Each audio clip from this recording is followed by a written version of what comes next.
শামীম পাটোয়ারি নাকি নুরুল হাসান সোহান, হৃদয় নাকি সাইফ হাসান, এশিয়া কাপে মিডল অর্ডার কম্বিনেশন নিয়ে মধুর সমস্যায় বাংলাদেশ। ফিনিশিংয়ে জাকের আলী থাকলেও বাকি দুজনকে নিয়ে চলছে বিস্তর বিশ্লেষণ। সম্প্রতি ফর্মের বিবেচনায় বেশ এগিয়ে আছে একজনের নাম। সব মিলিয়ে এশিয়া কাপে টাইগারদের সেরা মিডল অর্ডার কম্বিনেশন নিয়ে বাকিটা জেনে নেব রিপোর্ট। এশিয়া কাপের উদ্দেশ্যে দেশ ছেড়েছে বাংলাদেশ ক্রিকেট দল। বর্তমান সময়ে দেশের সেরা 15 জন ক্রিকেটার নিয়ে সংযুক্ত আরব আমিরাতের বিমানে উঠেছে টিম টাইগার্স, এর সাথে সবচেয়ে বড় অনুপ্রেরণা সর্বশেষ 9 ম্যাচের মাঝে 7 জয়ের আত্মবিশ্বাস। তবে টুর্নামেন্টের আগে রয়েছে বেশ কিছু প্রশ্ন, বিশেষ করে মিডল অর্ডার নিয়ে এক প্রকার মধুর সমস্যায় হেড কোচ ফিল সিমন্স। টি-20 ফরম্যাটে বেশ ভালো সময় পার করছে বাংলাদেশ। শ্রীলঙ্কাকে তাদের মাটিতে সিরিজ হারানোর পর ঘরের মাঠে পরপর 2 সিরিজ হারিয়েছে শক্তিশালী পাকিস্তান এবং নেদারল্যান্ডসের মতো দলকে। ব্যাট হাতেও দলের সব ব্যাটাররা আছেন দারুণ ছন্দে। তবুও 4 এবং 5 নম্বর পজিশন নিয়ে কিছুটা দ্বিধায় থাকতে হবে টিম ম্যানেজমেন্টকে।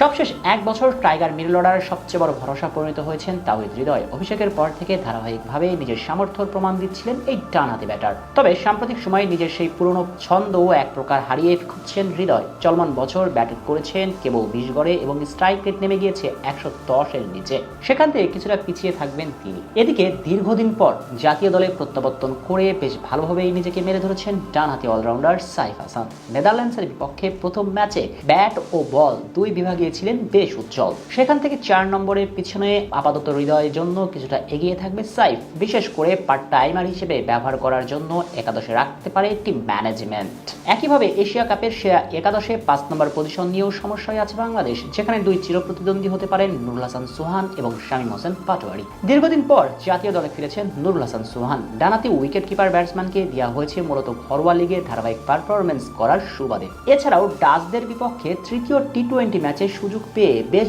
ভালোভাবে নিজেকে প্রমাণ করেছেন তিনি। তাই আপাতত একাদশ নির্বাচনে তাকে নিয়ে ভাবতে হচ্ছে কোচ ফিল সিমন্সকে। এদিকে সাম্প্রতিক সময়ে ব্যাট হাতে বড় কোনো স্কোর খেলতে না পারলেও টি-20 মেজাজে ব্যাটিং এবং মাঠের চারপাশে শট খেলার দিক থেকে বেশ পারদর্শী শামীম হোসেন পাটোয়ারি। সঙ্গে বিশেষ মুহূর্তে অফ স্পিনটাও ভালো করেন তিনি। ম্যাচের গুরুত্বপূর্ণ সময়ে 2-1টা উইকেট নিয়ে সিনারিও বদলে দেওয়ার সক্ষমতা রয়েছে তার। সেখান থেকে আপাতত সোহানের চেয়ে এগিয়ে থাকবেন শামীম। তাছাড়া ফিনিশার হিসেবে একাদশে থাকবেন জাকের আলী অনেক। সব মিলিয়ে বলা চলে আপাতত হংকং এর বিপক্ষে প্রথম ম্যাচে সাইফ হাসান, শামীম হোসেন পাটোয়ারি এবং জাকের আলী অনেকেই থাকতে পারেন যথাক্রমে 4, 5 এবং 6 নম্বর পজিশনে। তাদের পাশাপাশি শেখ মাহাদিও ব্যাট হাতে দারুণভাবে দায়িত্ব নিতে জানেন।